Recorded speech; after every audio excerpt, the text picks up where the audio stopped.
Hey folks, it's Keith, Victor Echo 3 Sierra Victor Quebec, also known as the shaky key for what I hope used to be my old Morse code abilities, not the current ones, my former Morse code abilities, not my present ones. I want to look at a topic today that comes up quite often. I get requests to do a video on it. I've had several actually over the last couple of months, including one yesterday, which is what motivated me to do this one. I get emails on it, I get questions on it, and so on. And that's the use of the letters QRL followed by a question mark. QRL question mark. You know, it's an interesting topic and it's one to get ham radio operators going pretty easily if you're in a group. So I thought I would do a quick video on it, try and go through some of it, explain a little bit how to do it, and maybe, we all learn. I certainly learned as well how to do this. So, what is the issue? The issue is someone's having a conversation and some other operator comes in right on top of them and starts calling CQ. Pretty simple. In some cases, they will do QRL and then immediately call CQ. So, this is sort of a quick review, if you want, of a potential way for you to do it so that it makes sense to you and also for other operators. So QRL question mark is just what we would do in single sideband. In single sideband, before calling CQ, what do? We go on the air and we say, is the frequency in use? Is the frequency in use? And if there's no answer, hey, we set up, we call CQ, we activate a park if that's what we're doing. Maybe we're calling another operator, whatever. We're now free to go ahead and do it. So in Morse code, we do pretty much the same thing. And keep in mind that over the years, Morse code has changed, not so much the language, but the number of operators. For a while there, Morse code was considered pretty dead. For many decades, actually, it was dying. And then along came something like Parks on the Air, or POTA. And now all of a sudden, Morse code has taken off. It is super active. It's super popular. And on some parts of the week, especially on weekends, think how many operators are out there using Morse code. The bands can actually get quite crowded. So whereas before, a lot of us would simply tune in, listen for a few seconds, and I don't hear anyone, start calling. There's a lot more operators now, right? The space to operate, you've got to actually pay a bit of attention to. So, think of any weekend, and I'm thinking now of almost every weekend right now in the summer. What do we have? We have Morse code contests. We have QSO parties. We have various clubs having activities, special event stations, POTA parks activating, and so on. Lots and lots of Morse code activity, which is absolutely wonderful. It's fabulous that it's so popular now. So generally speaking, the guideline, because there are no rules, there's no laws that says you have to do this. As a general guideline, I always operate on do unto others as I'd like them to do to me. So I don't want people tuning up on me. I try and make a point of not tuning up on some of them or calling CQ on them and so on. It's a little bit of common sense. Now, for those who are veteran operators who this sort of bugs a bit, stop and think. We've inherited, I'm one of them, a lot of very new CW operators. They're learning their way. An awful lot of those operators did not come through any formal school or instruction.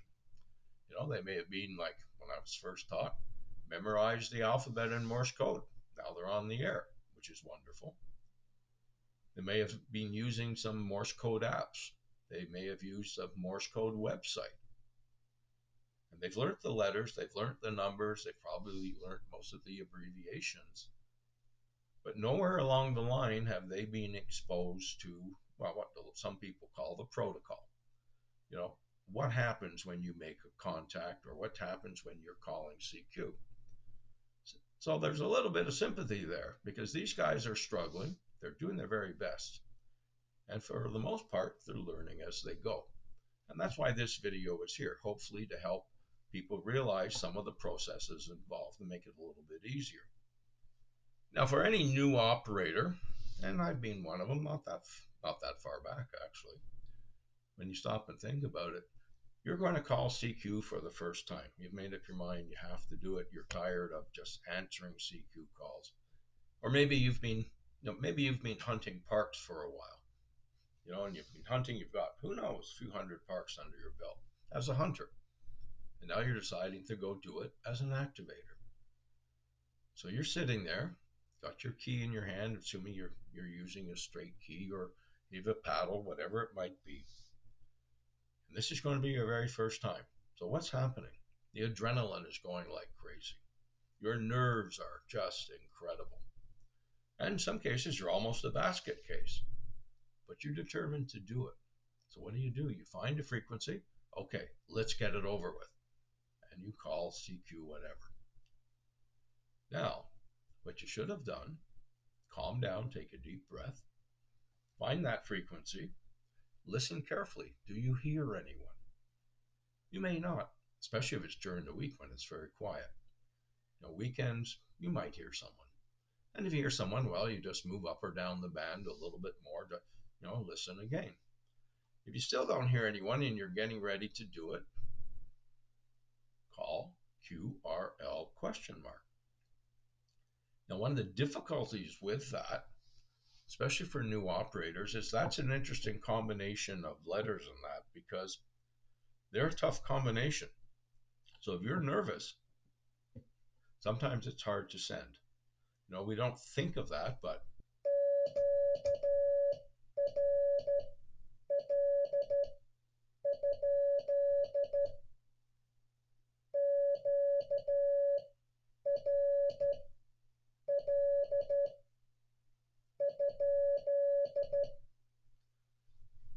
that combination for someone who's new and nervous and the adrenaline's going, that can be a little hard to do.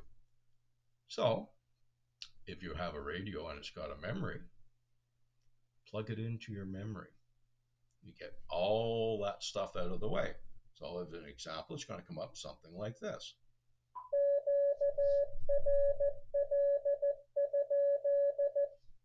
Simple, isn't it? One simple step. You don't have to worry a bit. Push a button and listen. That's all you have to do. Really simple.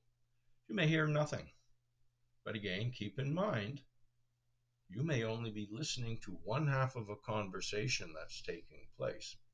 And it may be the operator that you can't hear that is sending in that space. One of the reasons for listening. So I tend to send it twice. Each time, listen.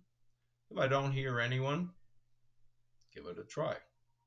But give it enough time. Don't listen like 2 seconds and you don't hear someone and just go for it. Listen a little bit. Stop and think, slow down, listen. Don't hear it? Hey, off you go. Now, when you do call that, what you may hear is this. Sent once. Or maybe they'll do it twice.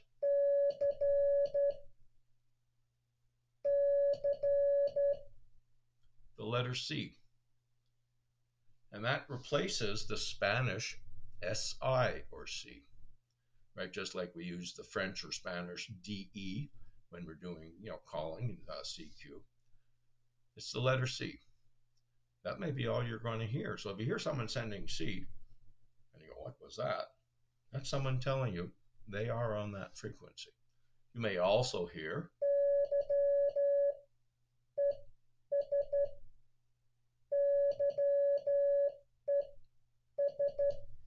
yes. So you know there's someone there. Occasionally, I have heard someone send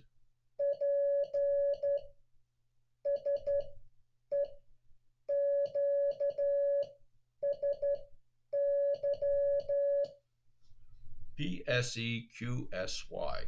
That's just 2 words. Please QSY. Please move to another frequency. Pretty simple. And if you hear it, you don't have to answer. You don't have to say anything. You don't have to say, okay, I'm going. No. Turn the dial, right? Just turn your dial a little bit. Go up or down the frequency. Listen again, try sending QRL question mark again. 9 times out of 10, you're going to be in the clear. And away you go with your CQ, your activation, your conference with someone or contact with someone, whatever works, whatever you're up to. Pretty easy. And, stops a lot of hassles on the air.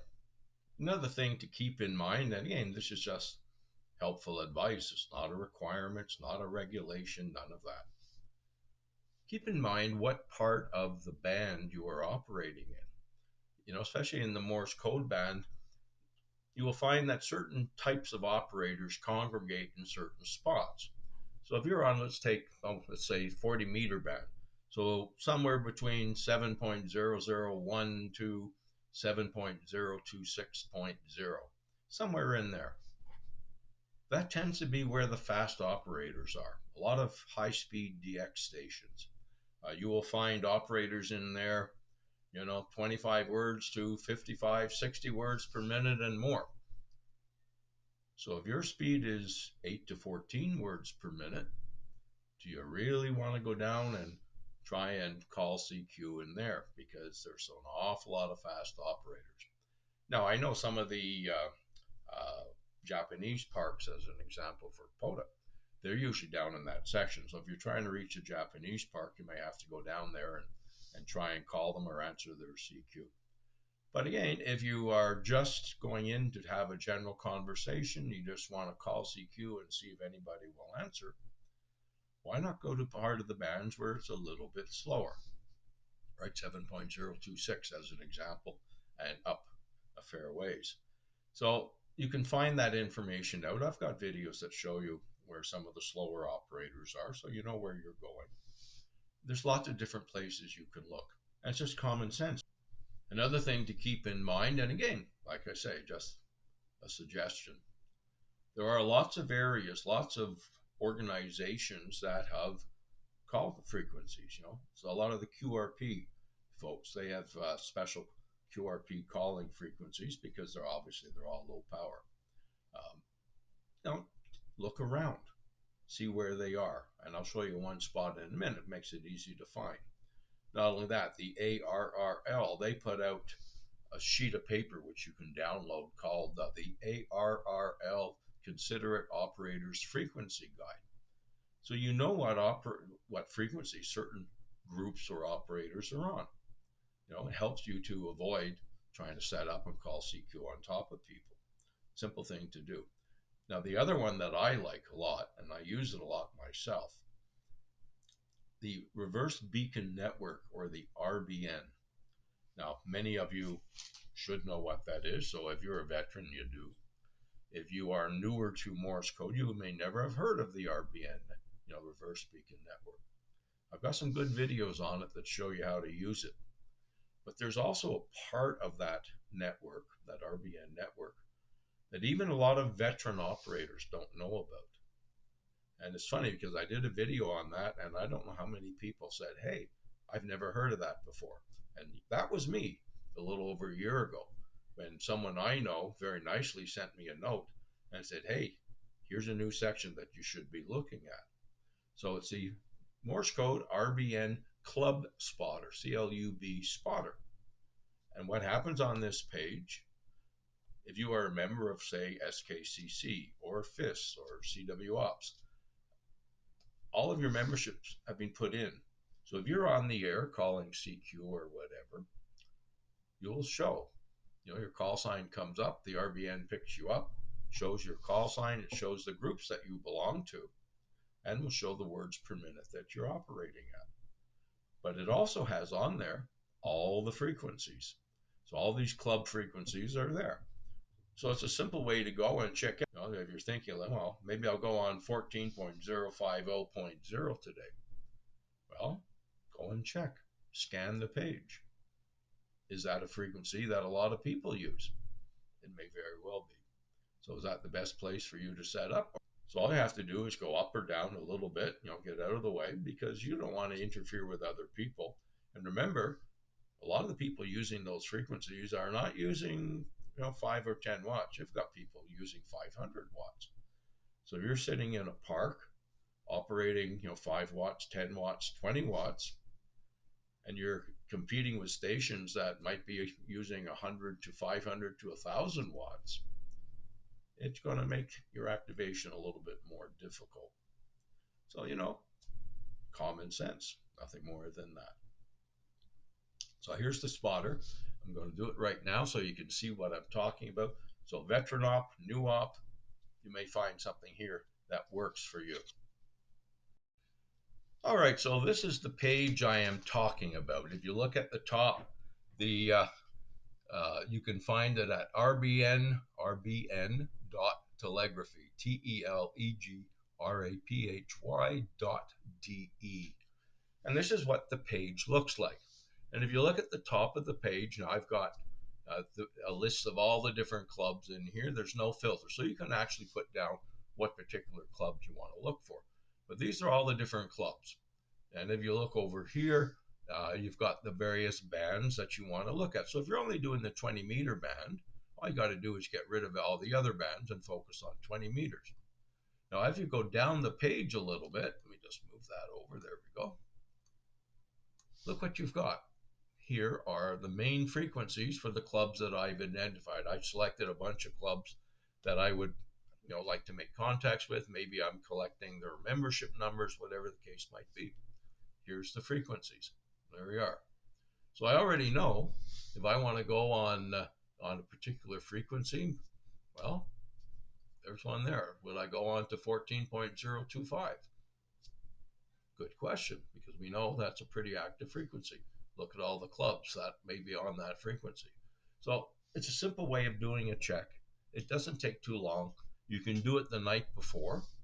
Before you go, you can take a look at, come up on here, just make a quick list and say, okay, I'm planning on operating down in 20 meters, probably somewhere about 14.030, and let's just look what's around there. Is there anything out there that I need to be concerned about or aware of? And you're good to go. The one more little tool you can use for this type of thing, calling CQ, but it's also a great tool to use if you're looking for people in any organization that you belong that might be on the air. So if you look over here, for instance, anytime you see these ones in red, those are people who are in clubs that I've identified that I would be interested in maybe hunting down or talking to, or exchanging membership numbers, whatever the case might be. Little things to do, and it's a great help for you. So that's it for now. I'm going to cut it at this point. I don't want to make it too long. I don't like long videos myself, so I'm going to cut it off at this point. I hope it helped some of you. I hope it helped, well, quite a few of you maybe, especially if you're new, to figure out what's going on out there. You can always give me a call. You can send me an email. My email is in QRZ or QRZ if you're Canadian. Make a comment down below. So if you like the video, please subscribe. The more people subscribe, the more YouTube pushes the video out to other operators who are looking for Morse code information, or ham operators in general. Like, subscribe, comment down below, or flip me a note, whichever you prefer. It's Keith, Victor Echo 3 Sierra Victor Quebec, otherwise known as the Shaky Key. Hope you have a great day. Get on the air, have fun. 73.